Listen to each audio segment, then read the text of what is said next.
Hello friends, welcome to the GTU studies and the mechanical engineering department for the subject material science and metallurgy.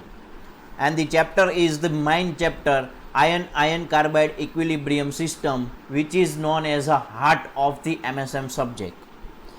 And chapter define itself topic જે આપણો છે એ શું હોય છે ion carbon diagram છે એ શીખવાનો છે. પણ એ શીખતા પહેલાં એ શું કામ સ્ટડી કરવો પડે છે અને એની અંદર શું આવશે એનું ઇન્ટ્રોડક્શન આપી દઉં આ વિડીયોમાં. એટલે આ વિડીયો લેક્ચરનો ટોપિક છે introduction to iron carbide diagram. Simply એને ક્યારેક શોર્ટમાં આયન કાર્બન ડાયાગ્રામ એવું પણ કહી શકો છો. અને આખો ડાયાગ્રામ શીખવા માટે મેં થોડાક વિડીયો લેક્ચરની અંદર ડિવાઈડ કરેલો છે, તો એ પ્રમાણે આને હું નામ આપી દઉં પાર્ટ 1. તો આપણે હવે સ્ટાર્ટ કરીએ. સ્ટાર્ટ કરતાં પહેલાં આયન કાર્બન એટલે કે બે વર્ડનો બનેલો આખો ડાયાગ્રામ છે. આયન અને કાર્બનનું મિક્સચર હશે, તો શું કામ આપણે મિક્સચર પ્રોડ્યુસ કરવું પડે છે, જેને આપણે એલોઇસ કહીએ છીએ. તો એનું રીઝન છે, મેં થોડાક વિડીયો લેક્ચર પહેલાં પણ સમજાવ્યું હતું કે એલોઇસ શું કામ આપણે બનાવવું પડે છે. કારણ કે પ્યોર મેટલ જે છે અથવા પ્યોર મટીરિયલ, એમાં જે પ્રોપર્ટીઝ હોય છે એ આપણે વર્કિંગ કન્ડિશનની અંદર નથી રાખી શકતા. એટલે એની અંદર એવા મટીરિયલ એડ કરવા પડે છે જે તમને વર્કિંગ કન્ડિશનમાં તમારી રિક્વાયરમેન્ટ પ્રમાણે વર્ક કરીને આપે. જેમ કે pure iron. Pure iron is the softest material, અને એની અંદર તમારે હાર્ડ મટીરિયલ એડ કરવું પડે જેથી કરીને તમે એનો યુઝ કરી શકો. તો કાર્બન છે એ ખૂબ જ યુઝફુલ છે હાર્ડ મટીરિયલ તરીકે, એટલે એને એડ કરવામાં આવે છે. તો આયનની અંદર કાર્બન એડ કરવાથી તમારે જે મટીરિયલ જોવે છે એ તમને મળી જશે. એટલે આયન અને કાર્બનનું મિક્સચર બનાવવામાં આવે છે. અને એ મેં લખેલું પણ છે, તમે વાંચી શકો છો કે એલોઇસ કોને કહેવાય, વાય એલોઇઝ આર નીડેડ. અને પછી મેં સમજાવ્યું, એ એક્ઝામ્પલ આપેલું છે પ્યોર આયન અને એલોઇઝ ઓફ આયન. આયનના જે 3 પ્રોડક્ટ છે એ મેં એલોટ્રોપી ઓફ આયન નામના વિડીયો લેક્ચરમાં સમજાવેલી છે, રોટ આયન, સ્ટીલ અને કાસ્ટ આયન. તો એમાં 2 મેઇન છે આ ડાયાગ્રામમાં આવી જશે, એક છે સ્ટીલ અને એક છે કાસ્ટ આયન, જે તમે રેગ્યુલર લાઈફમાં યુઝ કરો છો. એ શું કામ યુઝ કરી શકાય છે, કારણ કે પ્યોર આયનમાં કાર્બન એડ થયેલું છે એટલા માટે. તો આ થઈ ગયું કે શું કામ આયન અને કાર્બનને ભેગું કરવું પડે છે. હવે આપણે જોઈએ આયન કાર્બન ડાયાગ્રામ શું કામ સ્ટડી કરવો પડે છે. તો એલોટ્રોપી ઓફ આયન છે એનો મિનિંગ તમને ખબર હોવી જોઈએ, જે મેં પહેલાંના વિડીયો લેક્ચરમાં પણ સમજાવેલું છે કે કોઈ પણ પ્યોર મટીરિયલનું સ્ટડી કરવું કમ્પલસરી નથી. કારણ કે એ એના સોલિડ ફેઝમાં એક જ સ્ટ્રક્ચરની અંદર હોય છે, એટલે દરેક ટેમ્પરેચરે એનું બિહેવિયર અલગ અલગ નથી હોતું. પણ આયનની અંદર કંઈક અલગ છે. આયનનું મેલ્ટિંગ પોઈન્ટ ટેમ્પરેચર ફરી પાછો યાદ કરાવી દો, it is a 1539 degree Celsius, 1539.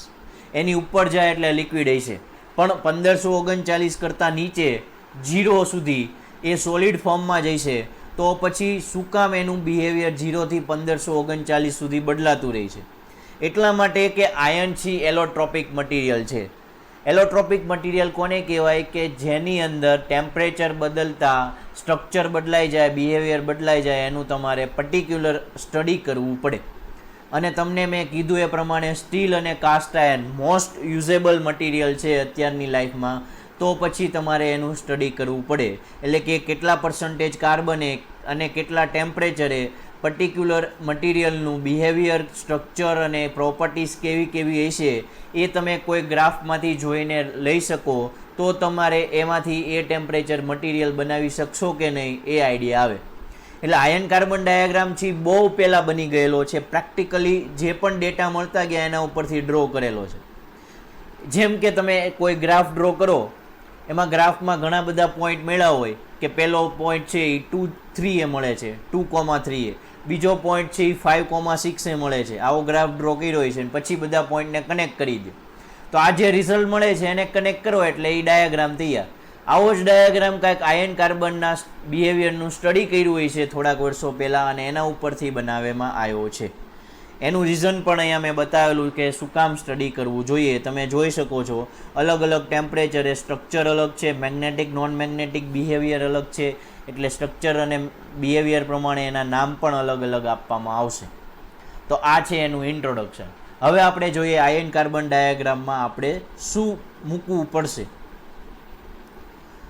તો સૌથી પહેલાં તો મેં કીધું એ પ્રમાણે iron carbon diagram is just a representation of a graph.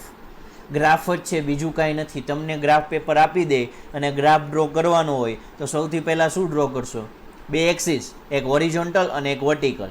તો એને તો આપણે નોર્મલી એક્સ અને વાય નામ આપી દઈએ, પણ અહીંયા એવું નથી આપવાનું. હોરિઝોન્ટલ એક્સિસ ડ્રો કરો ત્યાં તમારે નામ આપવાનું છે પર્સન્ટેજ ઓફ કાર્બન, એટલે કે કેટલા કાર્બન તમે ધીમે ધીમે એડ કરવા માગો છો એ. અને વર્ટિકલ એક્સિસ ઉપર તમારે દેખાડવાનું છે ટેમ્પરેચર, અને એ સેલ્સિયસમાં. ઘણી બધી બુકમાં બંને ટેમ્પરેચર હોય છે, સેલ્સિયસમાં અને ફેરનહીટમાં, પણ તમારે એક જ યાદ રાખવાનું છે અને સેલ્સિયસ યાદ રાખજો, કારણ કે મોસ્ટ ઓફ જગ્યાએ સેલ્સિયસના ડેટા લખેલા હશે. રેડી? તો આ છે બે એક્સિસ. હવે બે એક્સિસ ડ્રો થઈ જાય એટલે વચ્ચે તમારે કંઈક ડાયાગ્રામ ડ્રો કરવાનો છે બંને એક્સિસ વચ્ચે. એ બંને એક્સિસ વચ્ચે કેવી કેવી માહિતી ઇન્ફોર્મેશન આપણને મળી શકે છે? તો કે કયો ફેઝ પ્રેઝન્ટ છે, એ ફેઝમાં કમ્પોઝિશન કયા કયા છે, અને એમાં કમ્પોઝિશન કયા કયા છે, એના પર્સન્ટેજ પાછા કેટલા કેટલા છે, એ બધી જ ઇન્ફોર્મેશન આમાં મળી જશે. તો એ ફેઝ વસ્તુ શું છે એ તમને પાછું બતાવીશ. અત્યારે તમારે ખાલી એટલું ઇન્ટ્રોડક્શન લેવાનું છે. હવે હું તમને આ ઓવરવ્યૂ આપી દઉં, એટલે મેં ઉપર લખેલું છે just an overview of iron carbon diagram. થોડોક ડાયાગ્રામ છે 2 સેકન્ડ માટે ઓબ્ઝર્વ કરો. આવો તમારે કંઈક 7 માર્કમાં ડ્રો કરવાનો છે. મેં કીધું એ પ્રમાણે લેફ્ટ સાઈડ ફેરનહીટ લખ્યું છે અને right side Celsius, 2 vertical axis છે, પણ આપણે બંને નહીં ડ્રો કરીએ, બંને યાદી નહીં રાખીએ, એક જ યાદ રાખશું સેલ્સિયસ. આટલી બધી વસ્તુ ડાયાગ્રામની વચ્ચે જુઓ તો બહુ બધા નામ પણ લખેલા છે, પણ મેં કીધું એ પ્રમાણે 3 કે 4 પાર્ટમાં વિડીયો લેક્ચર છે હશે. એ કમ્પ્લીટલી હું જે પ્રમાણે કહું છું એ ફોલો કરતા જશો તો 10 જ મિનિટમાં એક પણ આ નામની ભૂલ થયા વગર તમે પોતે ડાયાગ્રામ આખો બેઠો ડ્રો કરી શકશો, જોયા વગર. જોઈને નથી કહેતો. કેટલી મિનિટમાં? 10 મિનિટમાં આ નામ જે બતાવ્યા છે એ જ નામ પરફેક્ટ, સિમ્બોલ જે બતાવ્યા છે એ જ સિમ્બોલ, જેટલા ટેમ્પરેચર છે એ ટેમ્પરેચર, એરો પાછા સહિત. અને આની અંદર હજી નીચે નથી બતાવેલા સ્ટીલ, કાસ્ટ આયર્ન એવી ડિટેલ્સ પણ તમે બતાવી શકશો. એટલે ટૂંકમાં મેં કીધું એ પ્રમાણે ધીમે ધીમે શીખતા જશું તો આખા ઓવરવ્યૂ સુધી પહોંચી જશું. રેડી? હવે થોડુંક ઇન્ટ્રોડક્શન આપી દઉં. મેં જેમ કીધું એમ કે કયા કયા ફેઝ બતાવવાના છે. આપણે કહી તો દીધું કે બે એક્સિસ વચ્ચે શું બતાવવાનું આવશે? ફેઝિસ. ફેઝિસ કોને કહી દઉં એ પહેલાં સમજાવી દઉં. મેં કીધું એ પ્રમાણે કે જ્યારે તમે બહુ લોએસ્ટ ટેમ્પરેચરે હશો, એટલે કે 0 ડિગ્રી સેલ્સિયસથી 700 કે 800 સુધી હશો, ત્યારે બીસીસી સ્ટ્રક્ચરમાં હોય છે આયન. રેડી? હવે એનાથી તમે થોડાક ઉપર જશો અને 1400 સુધી આવશો તો એ કંઈક બીજા સ્ટ્રક્ચરમાં આવી જશે, એફસીસીમાં. ફરી પાછું 1400થી ઉપર આવશો ક્યાં સુધી? 1539 સુધી, કારણ કે 1539 ઉપર તો એ લિક્વિડ થઈ જશે. તો 1400થી 1539 સુધી પાછું એ બીસીસીમાં. તો આ રીતે એનું જે સ્ટ્રક્ચરનું નામ ચેન્જ થતું જાય છે એ પ્રમાણે આપણે આયનના નામ પણ અલગ અલગ આપવાના છે. એટલા માટે જે નામ અલગ અલગ આપીએ છીએ કે જે ટેમ્પરેચરે એ કેવા સ્ટ્રક્ચરમાં છે એને ખાલી ફેઝિસ કહેવાના છે કે કેવા ફેઝમાં છે. સપોઝ મેં કીધું એ પ્રમાણે સૌથી ઓછા ટેમ્પરેચરે આયન જે ફેઝમાં છે, જે સ્ટ્રક્ચરમાં છે, બીસીસી સ્ટ્રક્ચરમાં, તો એને નામ આપી દેવામાં આવ્યું છે ફેરાઇટ આયન, અથવા એનો સિમ્બોલ છે આલ્ફા આયન. તો અત્યારે ખાલી યાદ રાખો, ધીમે ધીમે તમને યાદ રહી જશે. સેકન્ડ છે જ્યારે તમે વધારે હજી ટેમ્પરેચરે આવો, એની રેન્જ કેટલી છે એ યાદ ન રહેતી હોય તો હું એ નેક્સ્ટ વિડીયો લેક્ચરમાં લેવાનું છું. અત્યારે યાદ રાખવાની જરૂર નથી, અત્યારે ખાલી નામ યાદ રાખતા જાઓ. બીજું હોય છે એની ઉપરના ટેમ્પરેચરે આયન આવશે એટલે એફસીસી સ્ટ્રક્ચર થઈ જશે, અને એફસીસી સ્ટ્રક્ચર આવે એટલે એને પાછું હું નામ આપી દેવાનું ઓસ્ટેનાઇટ આયન, અથવા એનો સિમ્બોલ છે ગામા, એટલે એને કહેવાય ગામા આયન. હજી તમે 1400થી વધારે ટેમ્પરેચરે જશો એટલે ફરી પાછું એ બીસીસી સ્ટ્રક્ચરમાં આવી જાય છે, એટલે પાછું બીસીસી નામ હતું જે પહેલાં એ જ નામ ફરી પાછું આપવું પડે, એટલે નામ આપી દીધું ફેરાઇટ આયન. પણ ટેમ્પરેચર અલગ છે એટલે એનો સિમ્બોલ અલગ આપી દીધો છે, એને કહેવાય ડેલ્ટા આયન. બે સ્ટ્રક્ચર સેમ છે, નામ સેમ છે, પણ આનું ટેમ્પરેચર અલગ હોય છે એટલે નામ આપી દીધું આલ્ફા આયન, આને કહી દીધું ડેલ્ટા આયન. અને લાસ્ટ 4th વન છે જે આપણે ટેમ્પરેચર ઉપર ડિપેન્ડ નથી કરતું, એ અલગથી હું તમને પાછો નેક્સ્ટમાં સમજાવીશ કે આ રીતે આવે છે. અત્યારે ખાલી યાદ રાખો સિમેન્ટાઇટ, એ 4th ફેઝ થઈ ગયો, એનું જેનું કેમિકલી ઇક્વેશન બને છે Fe3C. રેડી?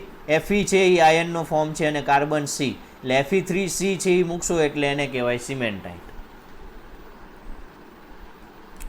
હવે તમારે નેક્સ્ટ વિડીયો લેક્ચર શીખતા પહેલાં એક કામ આ વિડીયો લેક્ચરની અંદર યાદ રાખવાનું કરવાનું છે, જે છે આ ટેમ્પરેચર. મેં કીધું એમ આયન કાર્બન ડાયાગ્રામમાં હું તમને સ્ટેપ બાય સ્ટેપ થોડીક વસ્તુ યાદ રાખવાનું કહું, એ યાદ રહી જાય પછી તમને એક ઇઝી ટેકનિક સાથે કેવી રીતે ડ્રો કરીને પરફેક્ટ બધી વસ્તુ મૂકવી એ તમને શીખવાડી દઈશ. પણ આ વિડીયો લેક્ચરની અંદર હવે ઇન્ટ્રોડક્શન લઈ લીધા પછી આટલી વેલ્યુ છે એ યાદ રાખવાની છે. કેટલા ટેમ્પરેચરનો ડાયાગ્રામ હશે ફરી પાછો કહી દઉં, 0 ડિગ્રી સેલ્સિયસથી શરૂ કરીને 1539 ડિગ્રી સુધીનો હશે, કારણ કે 1539 ઉપર શું બની જશે? લિક્વિડ બની જશે. તો સૌથી નીચેથી શરૂ કરીએ તો પહેલું ટેમ્પરેચરની લિમિટ આપવાની છે A0 કરીને, એની વેલ્યુ છે 210. એ 210 શું કરે છે? કારણ કે એ સિમેન્ટાઇટ જે છે એનું બિહેવિયર ચેન્જ કરે છે. મેગ્નેટિક કેરેક્ટર છે એ મેગ્નેટિકમાંથી પેરામેગ્નેટિક થઈ જાય છે. મેગ્નેટિક કેરેક્ટર ચેન્જ કરે છે એટલે કે મેગ્નેટિકમાંથી નોન મેગ્નેટિક થઈ જાય છે. પેરામેગ્નેટિક એટલે ટૂંકમાં નોન મેગ્નેટિક. એટલે એ શું થઈ જાય છે? 210ની નીચે એ મેગ્નેટિક હશે, પણ 210ની ઉપર જશે એટલે એ શું બની જશે? Non magnetic. એટલે એક વેલ્યુ યાદ રાખવાની છે A0, જે આપણે બતાવવી પડશે 210 ડિગ્રી. રેડી? આ સેલ્સિયસમાં જ છે, ફેરનહીટમાં યાદ રાખવાનું નથી, અગેઇન કહી દઉં. પછી આપણે બતાવી દઈએ A1. A1 છે એ આલ્ફા આયનમાંથી ગામા આયન બની જાય છે. મેં તમને જે કીધું ને કે ફેરાઇટમાંથી ઓસ્ટેનાઇટ, એટલે એ વેલ્યુ યાદ રાખવાની છે 727. જો ધીમે ધીમે ઉપર જતા જશું એટલે સિક્વન્સમાં જ છે એટલે એ પણ યાદ રહી જશે તમારે. એટલે ગોખવાની કે રટ્ટા મારવાની ટ્રાય ન કરતા થોડુંક સમજીને ટ્રીક સાથે યાદ રાખજો. સૌથી પહેલાં નીચેથી શરૂ કર્યું 210, થોડાક ઉપર આવ્યા એટલે 727 આવશે. 727 એ શું થાય છે કે ફેરાઇટ જેનું મિક્સ ફોર્મ છે એ પરલાઇટ તરીકે ઓળખાશે. આ બધા નામ અલગ અલગ આવે છે, પણ નેક્સ્ટ વિડીયોમાં તમને ગેરંટેડ યાદ રહી જશે, ત્યાં સુધી વેઇટ કરો. એ શેમાં ટ્રાન્સફોર્મ થઈ જશે? ઓસ્ટેનાઇટમાં. એટલે કે આલ્ફા આયન છે એ શેમાં ટ્રાન્સફોર્મ થઈ જાય? ગામા આયનમાં. એટલે એને એક ટેમ્પરેચર તરીકે યાદ રાખવું પડે A1 727. હજી પૂરેપૂરું છે એ 910 ટ્રાન્સફોર્મ થાય, પણ એ વચ્ચે 768 A2A 768 ફેરાઇટ જે છે એનું પાછું મેગ્નેટિક જે કેરેક્ટર છે એ ચેન્જ કરે છે, ફેરોમેગ્નેટિકમાંથી પેરામેગ્નેટિક બને છે. રેડી? એટલે આ યાદ રાખવાનું છે ફરી વાર પાછું. હવે તમને એવું હતું કે અહીંયા તો ફેરાઇટમાંથી ગામા બની ગયું, પણ પૂરેપૂરું નહીં બન્યું હોય. હું તમને ડાયાગ્રામ આવશે અથવા નેક્સ્ટ વિડીયો લેક્ચર આવશે ત્યારે હજી ડિટેલમાં સમજાશે. થોડુંક હજી ટેમ્પરેચર વેલ્યુ ઉપરથી જતી હશે, પણ હું તમને આટલું વેલ્યુ યાદ રાખવાનું કહું છું, યાદ રાખતા જાઓ. 210 યાદ રહી ગયું, 727 યાદ રહી ગયું. હવે 768 એ ફેરાઇટ છે એ ફેરોમેગ્નેટિકમાંથી પેરામેગ્નેટિક થાય છે. હવે મેં કીધું એ પ્રમાણે 910 આવશે. 910 એ ફેરાઇટ છે, પૂરેપૂરું ઓસ્ટેનાઇટમાં ટ્રાન્સફોર્મ થઈ જશે, એટલે એ A3 નામ આપી દઈએ. 100% ફેરાઇટ ટ્રાન્સફોર્મ ઇન્ટુ ઓસ્ટેનાઇટ. અહીંયા ચેન્જ થવાનું સ્ટાર્ટ થઈ ગયું હશે, પણ પૂરેપૂરું નહીં થયું હોય. પૂરેપૂરું ક્યાં આવીને થશે? 910. એટલે અહીંયા જો રેન્જે આપી દઈ છે કે 727 સ્ટાર્ટ થાય અને 910 100% ટ્રાન્સફોર્મ થઈ જાય છે. એટલે આ રીતે યાદ રાખવાનું છે. હજી એની ઉપર જઈએ એટલે કે એને ટેમ્પરેચર આપી દઈએ ACM તરીકે. A4 એટલે નથી આપ્યું કારણ કે A4 અહીંયા આપવાનું છે, એટલે વચ્ચે કંઈક ACM આપશું. એ કયું ટેમ્પરેચર છે? 727થી લઈને 1143 સુધી બતાવવાનું. અને એમાં શું થાય? 100% સિમેન્ટાઇટ છે એ ઓસ્ટેનાઇટમાં ટ્રાન્સફોર્મ થઈ જશે. એટલે કે 1143 પર્ટિક્યુલરે સિમેન્ટાઇટનું ટ્રાન્સફોર્મેશન થાય છે, એટલે અહીંયા CM આપી દીધું. 100% સિમેન્ટાઇટનું ઓસ્ટેનાઇટમાં ટ્રાન્સફોર્મેશન થઈ જશે. અને લાસ્ટમાં A4 1492 ડિગ્રી સેલ્સિયસે કમ્પ્લીટ ઓસ્ટેનાઇટનું આલ્ફા ફેરાઇટ. એટલે કે આપણે જે આલ્ફા ફેરાઇટ અહીંયા જે લખેલું છે, ઓકે અહીંયા એક મિસ્ટેક છે, અહીંયા ડેલ્ટા ફેરાઇટ આવશે. સોરી, તમે અહીંયા એક મેન્શન કરી લેજો. આપણે જોયું હતું ઉપરના ટેમ્પરેચરે ડેલ્ટા નામ આપીએ છીએ, એટલે કમ્પ્લીટલી ઓસ્ટેનાઇટનું શેમાં ટ્રાન્સફોર્મ થઈ જશે? પાછું ડેલ્ટા ફેરાઇટમાં. ઓકે, હવે એ બધી ફિગર સાથે બતાવી દઉં. તમારે શું કરવાનું છે? અત્યારે ડાઉટ થતા હશે તો તમે કોઈ કોમેન્ટ્સમાં પૂછો અથવા ડાયરેક્ટ મને પૂછી શકો છો, નો ડાઉટ. પણ મારો આન્સર ત્યારે પણ એ જ રહેશે અત્યારે જે કહું છું એ. આટલી વેલ્યુ આ ટેબલ તરીકે તમે યાદ રાખો. આ જે લાસ્ટ કોલમ છે એ તમને નથી યાદ રહેતી તો જવા દો. આ બે કોલમ યાદ રાખો, A0 A1 અને એ કેટલા ટેમ્પરેચરે આવે એ. શું થાય છે એ ટેમ્પરેચરે એ નહીં યાદ રહે, કારણ કે ફેઝના નામ હજી પણ તમને નથી ખબર. એટલે એના માટે વેઇટ કરો પાર્ટ 2 અને પાર્ટ 3નો. રેડી? જે નેક્સ્ટ વિડીયો લેક્ચરમાં હું લઈશ. એટલે આટલું તમારે કરવાનું છે. અને હવે જે તમને બતાવું છું એ પાર્ટ 2 અને પાર્ટ 3 શીખ્યા પછી તમને આવડી જશે. આ આયન કાર્બન ડાયાગ્રામનો પોર્શન બતાવું છું, જેમાં તમારે આવી રીતે લાઇન વડે A1 A2 A3 બતાવવાના આવશે. પણ અત્યારે નથી આવડતું, ખાલી ઓવરવ્યૂ આપું છું. એટલે મેં અહીં લખી દીધું છે ટેમ્પરેચર ઓવરવ્યૂ. એ જ્યારે તમને આવડી જશે ત્યારે તમે ઇઝીલી બતાવી શકશો, એ મારી ગેરંટી. રેડી? આ રીતે કંઈક આવશે. અત્યારે ઓવરવ્યૂ આપું છું તમને. ઓકે, તો આજના વિડીયો લેક્ચરની અંદર મેં કીધું એટલું કામ કરવાનું છે. ઇન્ટ્રોડક્શન મળી ગયું કે શું કામ સ્ટડી કરવું જોઈએ અને શું કામ બનાવવામાં આવ્યો છે. હવે એમાં શું પહેલાં તો યાદ રાખવાનું છે, આજે પાર્ટ 1માંથી ટેમ્પરેચરવાળું ટેબલ લાસ્ટ કોલમ સિવાયનું નો યાદ રહી તો લાસ્ટ કોલમ રહેવા દેજો. રેડી? આટલું કર્યા પછી તમને હવે નેક્સ્ટ વિડીયો લેક્ચરથી ઇઝીલી સમજાશે અને થોડા ડાઉટ છે એ સોલ્વ થતા જશે. અત્યારે નહીં, મેં આ સબ્જેક્ટથી બહુ બધી વાર ભણાવેલો છે. દર વખતે સ્ટુડન્ટ્સને એ જ કહું છું, સ્ટાર્ટ કરું ત્યાંથી લઈને કે આયન કાર્બન ડાયાગ્રામ હવે પૂરો, એવું જ્યાં સુધી ન બોલું ત્યાં સુધી કોઈ ડાઉટ છે તો એ નોટ ડાઉન કરી રાખો. અને કમ્પ્લીટ થાય એવું કહું ને ત્યારે કોઈ ડાઉટ રહે છે તો પૂછો, નહીંતર લગભગ 99% બધા ડાઉટ સોલ્વ થઈ જશે. તો આઈ હોપ તમને આ વિડીયો છે એ સમજાણો હોય છે. તો વિડીયો લાઇક કરો, શેર કરો બધા સાથે, જેથી કરીને આ મેઇન ટોપિકનો ફાયદો લઈ શકે. અને સબસ્ક્રાઈબ કરવાનું ન ભૂલતા GTU studies channel. Thank you.